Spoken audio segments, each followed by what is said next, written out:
today's video, I wanted to make my top 10 tips on starting anorexia recovery. So let's get started. I made a list of my 10 things on my iPad, so I'll be reading off of this. My first tip is to find distractions for when you feel depressed or anxious or when you want to restrict. So finding new ways of coping with your emotions that aren't not eating. So a few of mine that I really like to engage in when I have those feelings are reading, drawing, playing with my rabbit, or you can play with your dog or cat or any of your pets, writing out your emotions, watching TV shows, Netflix, watching movies. I love watching Disney movies because they always put me in a good mood and they're so nostalgic for me.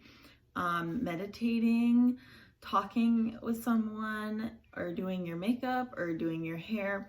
All those are great distractions you can engage in when you feel stressed out, super anxious, sad, lonely, just anything to kind of occupy your mind that can help you feel better. My second tip is to wear comfy clothes at all times. Wear sweatpants, wear running shorts, wear oversized t-shirts, wear sweatpants and sweatshirts and hoodies.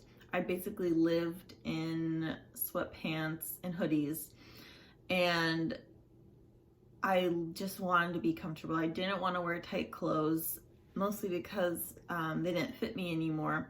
So not feeling like your clothes getting tighter really helps distract also from your body. So I suggest ditching the tight clothes for now and just wearing really baggy, comfortable clothes that you feel good in, or wearing clothes that make you feel good and you like to wear, because that could really improve your mood too. My third tip is to write a list of reasons to recover. So some of mine were to have energy, to grow my hair again, not thinking about food all the time, having connections with friends and family, eating what you want without fear or guilt or anxiety, spending time with your family and not just thinking about calories and food and exercise, and having freedom around food and exercise, and being happy, like a genuine happiness, not a fake happiness you get, and not being cold and not looking gray and your eyes all sad all the time, and not being dizzy. So those were a few of my reasons to recover. One of my biggest reasons to recover was being able to go eat out with my family. And because of quarantine, that hasn't exactly happened, but that has been a huge motivation for me to keep recovery throughout the quarantine. Now that it's lifted, I'm very excited to do that, but that was one of my biggest reasons that I wanted to do before I started recovery, and I wanted to be able to go on a shopping trip with my mom and not fearing passing out. So make a list of reasons to recover and go back to that list of reasons when you are struggling. My fourth tip is I always would remind myself that I'm not in a normal situation. You might see other family members talking about food being healthy or off limits. No food is off limits, all food is good. But that's the society we live in and what we see online, and family members also might go on exercise and go on workouts, and you're not allowed to right now because you're unhealthy, you're not medically stable, you are not in a normal situation where you could just go on a walk. You need to be resting because your body needs it. So reminding myself that I need this rest, I need this food in order to heal and live was really helpful for me, because I would always repeat in my head, I'm not in a normal situation, I'm not in a normal situation, because you're not. You cannot afford to go out on a walk or a jog or not eat that snack. You have to, because you're not in a normal situation, and you need to get to that normal situation by not exercising and eating your meal plan 100%. My fifth tip is to have a support system you could go to talk about how you feel. If you feel anxiety, or if you feel lonely or depressed, have someone you can always go and talk to. For me, that was my mom. Whenever I was stressed about eating like a fear food, I'd ask her if it was gonna make me gain like 5 pounds magically, or if my fear was irrational. And obviously it was, because eating disorder thoughts are irrational. But she would reassure me that she's like, if I ate this ice cream, will I magically gain 5 pounds? And I'd be like, no. So having a support system to talk to and through your irrational thoughts, and talking about your anxieties and why you're sad, really helps. And I always feel better afterwards, and I never want to restrict anymore because I really get it out there. This person could be a parent, this could be your therapist, this could be your nutritionist or your doctor, a sibling, your boyfriend, girlfriend, your best friend, or your recovery team if you're in a program, PHP or IOP, or residential.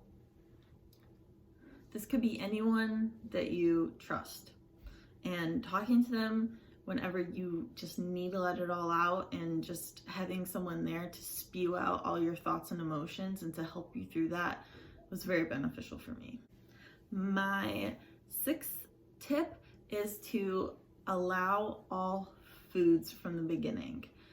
Respond to your cravings, respond to your hunger if you have hunger cues yet. And what I found is eating your craving makes the craving go away. If you're craving ice cream for a week and you're like, I just want to get rid of this craving because I keep thinking about it, then just eat the ice cream, because once you eat it and give what your body is craving, you're not gonna crave it anymore, and then you'll be good until the next time you want it. So respond to your cravings, respond to your hunger, and if you have a meal plan, follow your meal plan 100%. Do what your nutritionist says, because as I always say, if the eating disorder was right, then we wouldn't be so sick that we could die from this disorder. Nutritionists know what they're talking about. Dietitians know what they're talking about. Medical professionals know what they're talking about. So please trust your own meal plan and follow it, as well as incorporating your cravings and allowing yourself to eat your cravings.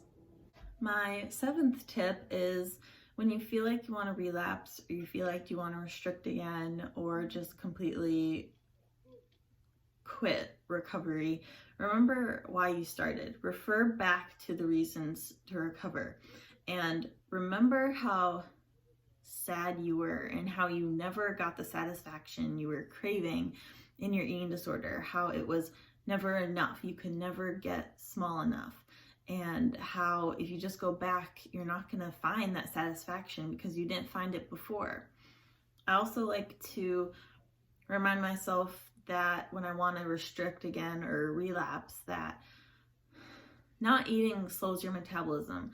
And I tried so hard to finally get my metabolism to speed up and work normally again after slowing it down from not eating. And I don't want to put my body in this yo-yo between giving it food consistently and it's expecting food, and then suddenly I stop giving it food and it's like, what are you doing?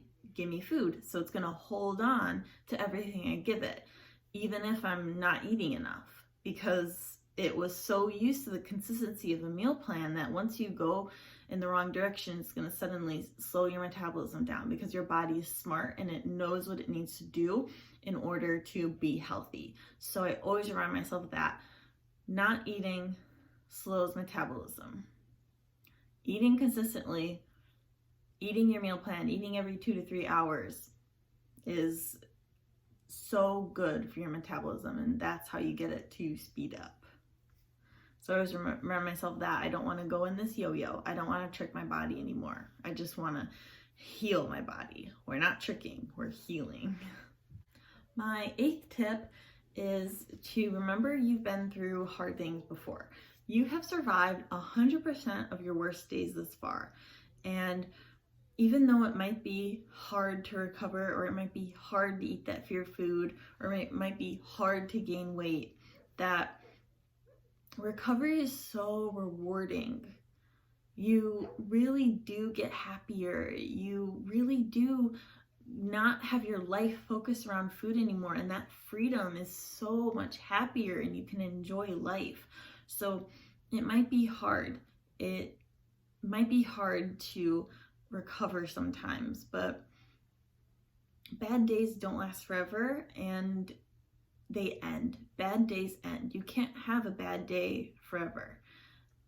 Every day is a new day. Every day is a new day to do more healthy distractions, more healthy coping mechanisms, and you will have a good day again. This bad day is not going to last forever. My 9th tip is to stop body checking and don't look in the mirror and don't focus on your body. Instead of focusing on the things you can do in your recovering body or your recovered body, how you have more energy, how you're growing hair again, or how you're growing nails, or how you're not thinking about food all the time. And how to stop body checking is, I said this in my last video on how to deal with weight gain, but also covering up mirrors, getting rid of mirrors, getting rid of the scale, having someone hide the scale from you. And when you feel like you want to body check, go do a healthy distraction or healthy coping mechanism that we discussed in tip number 1, or spend time with someone that would think it's weird if you start doing your ritual, like body checking, like measuring things with body parts and stuff like that. Just spending time with other people to get your mind off of it, and also they'll be like, what are you doing? So I always spend time with my mom whenever I want a body check. So spending time with people and not focusing on your body. My 10th tip isn't really a tip, it's more of a, I wrote something that I think could be really helpful. So I have a post that I wrote on my Facebook page, and I wanted to read it as kind of like my 10th tip ender thing. I like to describe my anorexia journey as a huge mountain. Developing anorexia was like running down a hill, full sprint mode. Every day was trying to eat less and less. Every new day was trying to lose more weight because it was never enough. But I hit the bottom of the mountain, where I was so sick, if I had gone any longer, I probably wouldn't be here. Recovery is climbing up a mountain full of sunshine, but also hard, gusty wind, trying to push you farther down the hill to get you to fail. Recovery is the steepest hill you could run up. If you ran cross country, think of the worst course you've ever been on, the last hill before the finish chute kind of hard. Thoughts of, this is too hard, I want to give up. Much like the thoughts you get when you actually run up a hill, and it sure does feel like you are. But even with the steepness and hard wind trying to knock me down or stopping halfway and giving up, I had a voice in my head cheering me on, believing in me. I ran up a hill and continued to climb even when it was hard, and the wind was heavy. The voice telling me it's hard, but you'll make it to the top and you'll be okay. And it'll be easier and smooth sailing from here. I'm glad I listened to that voice, because I'm so close to the top of the hill. I can see the other side. I feel the breeze. I see the happiness. I'm so glad I chose life. Thank you, cross country, for preparing me to battle the hardest things life throws at me. Because of this sport, I learned every hard hill has a top and an easy downhill that follows it. The hard part is getting up, but hard things always end. So that's it for my top 10 tips for starting anorexia recovery or getting through recovery. And I hope you could find some of them helpful and you could start to incorporate them into your recovery journey or your life. And I will link my recovery Instagram account in the description, so you could go check that out and see the amazing community that we've made on my page. The recovery community is amazing. We're all very supportive and encouraging and helpful. I've met so many lovely people in there, so I love you all. And thank you again for watching. I really hope I could help someone, and remember that you deserve recovery no matter what. You don't need to lose weight, have symptoms, or be in years of agony or be impatient to deserve recovery. You deserve recovery completely based on how you think and feel about your body and food. And if you have an unhealthy relationship with food or your body, then you deserve recovery. So thank you again for watching. I love you all. You're all warriors. You're strong. You can do hard things, and I believe in you. Thanks for watching. Bye.